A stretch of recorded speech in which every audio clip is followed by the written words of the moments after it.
we're big underdogs to West Orange Stark, and hopefully we can come out victorious. Well, we'll have to wait 5 minutes and 20 seconds to find out, but they are in a role reversal a little bit, and Todd Dodge enjoying his time on the sidelines. He is the quarterback coach there, and you can see a little bit of Todd Dodge in the throwing style of Andy Holland. Robbie Burleson, during the interview, managed to pick up 6 yards. So it's going to be 3rd and 4 for Rockwall. Ball at the 43, I formation still behind Holland. Receiver split to both sides, and Holland will pass. Wide open, there is a flag down, so keep that in mind as Rockwall has plenty for the first down inside West Orange Stark territory. Walker with the catch, and Kevin Smith on the defense, but the flag apparently will go against the Yellow Jackets. Interesting, isn't it, that Todd Dodge also ends up with the Yellow Jackets again? Yeah, I thought about that the other day. The Yellow Jackets and the Yellow Jackets. Of course, he originally came to work for his mentor, Ronnie Thompson, with the Rockwall. Of course, Thompson released prior to the season, but they were here together, and they did put in the offense that they're running today. Dodge trying to hide from us on the sidelines there a little bit. We'll hear more from Todd throughout the week on the sports portion of our news broadcast. We'll be bringing you some features on this football game, including a little bit about Todd Dodge and what he's been doing. The flag does go against Rockwall, brings up a 3rd and 9 now from the 38. Walker in the slot position, right side of the formation, comes in motion. Holland back to pass, looking that way, looking for Kaufman. Just underthrown. Richard on the defense of that pass, but Kaufman appeared to be open for a moment. Holland just couldn't quite get it there, and now we'll see a 4th and 9, and the decision-making process begins for Rockwall as we get to the critical time of this game. 4:26 left. Timeout will be called. What do you do? Do you punt or do you go? Well, you know, that's a decision. You look at the clock and you have to say, what do we, you know, what are our options? What can we do? We're down by 10. We've got to have at least a field goal and a touchdown just to tie it up. I think you go for it, but we'll find out when this timeout is complete. And we continue with more 4A State High School Football Championship coverage. West Orange Stark 17, Rockwall 7.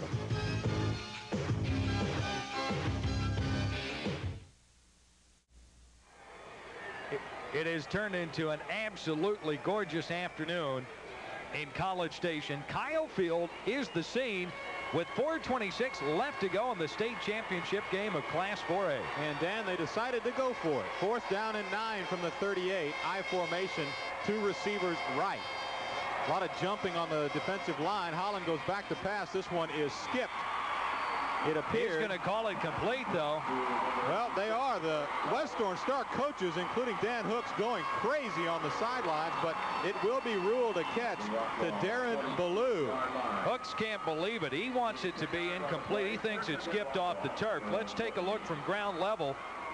Hollins throws the football. Well, you can't tell it. Tough to tell. He's on top of the ball on the turf, but really no way to make a judgment. It doesn't matter. The ruling stands, and Rockwall's got second life. Actually, that was Toll with the catch. 1st and 10 from the 48-yard line now, and Holland will throw again, looking to the left side. That's Moore. Can't quite get it. He had the open coverage, though. He had gotten into a position between the corner and the linebacker, the safety and the linebacker, but just an incompletion. Want to thank a couple of more folks this afternoon for making the broadcast possible. Lonnie Traylor, principal of West Orange Stark. Dan Hooks, of course, the athletic director of West Orange Stark. And Mike Sugar, vice president of the Booster Club. 2nd and 10 now, and we are winding down. 3:56 left in the 4A state championship game. Holland with the draw play to Burleson. Doesn't fool anybody.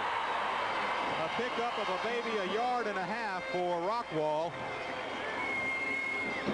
And the Mustang defense continues to hang tough.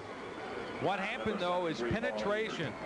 The defensive line dominated the offensive time, but that's okay because that's what you want to happen. This is a design play. Let them come through. We want to get past them. Almost tackled in the backfield. Burleson One hand there looked like Gans, and then up comes the linebacker Devron Temple to seal the fate. 3rd and 9, more in motion. Holland again to pass. He's got Burleson in the flats, tries to throw to the other side of the field, and well, he rifled it too hard, attempting to get it to Ballou. I'll tell you what, though, Burleson in the left flat was absolutely wide open. Of course, he was the decoy on that play, which is a good indication as to why he was so open. Would have been very, very, very difficult to get him the football. I think Andy Hollins might have heard a few footsteps that time, too. Good pressure coming from the wayside. Another 4th down here. The last time the Yellow Jackets saw this situation, they, of course, were successful. On the pass to Toll, Holland comes up to the line of scrimmage. He sends Walker wide left along with Toll. So they're both to the left side. Burleson is the fullback, Moore the tailback. 3:10 left. Holland with pressure again. Going to be sacked by Gans. The ball is loose. What will they rule it? Incomplete pass. In fact, the flag is down. You're going to see intentional grounding on that play as Donovan Gans jumped in there and really played a spectacular defense on the sack. A perfect way for this game to go is with the West Orange Stark pony suppressed defense to make the big plays, and they have. All day long they've come up with the big plays. From the very beginning, an interception by West Orange Stark and Kevin Smith to set up the first touchdown. And here another big play on 4th down. Have some discussion going on the field. Well, about whether to take that penalty. Of course, it is a loss and down, so you will see them accept it. You can hear the crowd from West Orange Stark chanting. They can smell the wind.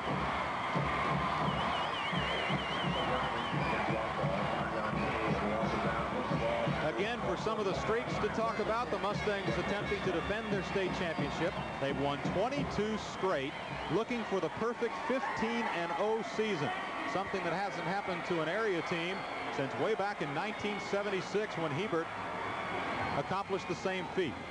Hand off to Rhodes. He'll pick up a couple. And you're going to see the Mustangs just grind it out now.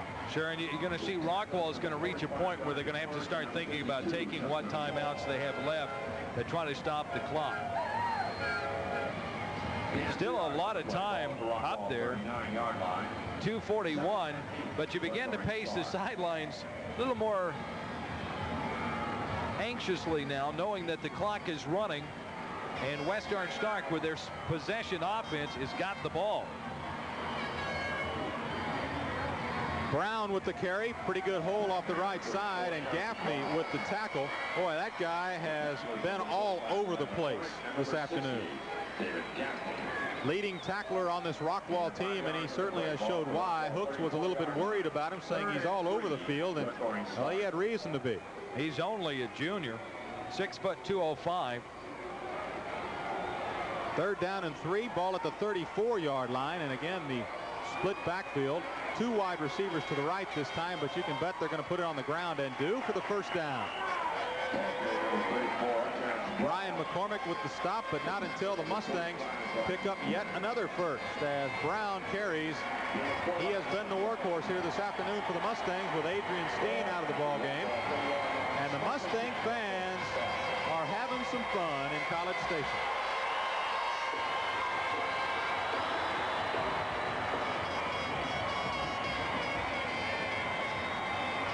Clock continues to run. 1:35 left to go in the ball game. And another first down for the Mustangs. Hand off to Rhodes. He dives forward, but another motion penalty will no doubt be called against West Orange Stark. That stops the clock at 1:25. Again, the Mustangs up by 10. And coaching staff on the side of the field of Rockwall beginning to show a little disappointment. It has been a fantastic season for the Yellow Jackets. There is no question about it after coming back from the season they had a year ago.